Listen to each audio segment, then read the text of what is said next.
We now want to turn to that pre-trial hearing for accused United Healthcare CEO killer Luigi Mangione. Mangione in court all day. His lawyers arguing that some key evidence should not be allowed in his upcoming trial. That includes the backpack he was carrying at the time of his arrest. Eyewitness News reporter Lauren Glassberg is live in Lower Manhattan with more. Lauren?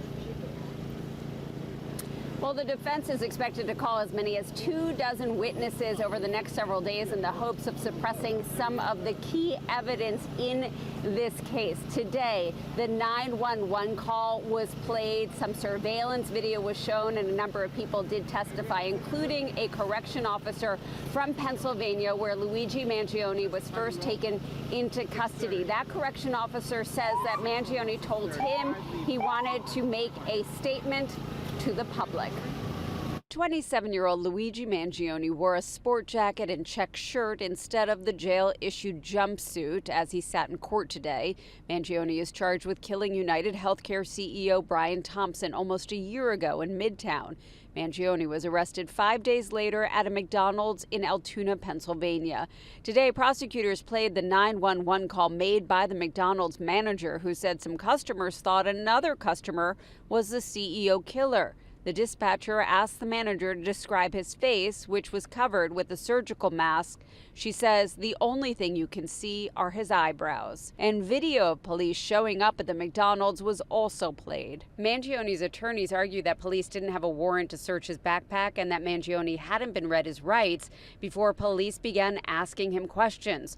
They want the 9mm gun found in his backpack barred from evidence, along with a notebook with writings describing wanting to whack a health executive. In this type of a case, in a murder case, not making these motions would be extremely unusual. Criminal defense attorney Michael Bachner isn't on this case, but says without this evidence, the prosecution would have to rely on surveillance video of the shooting and bullet casings at the scene with the words delay, deny, depose, mimicking how insurance providers avoid paying claims. Bottom line is suppressing this evidence would make the prosecution's case much more difficult to prove. Mangione's case has attracted lots of attention, not just because of how brazen the shooting was, but because of the alleged motive, which is why Mason Alexander came in from Massachusetts to watch this hearing.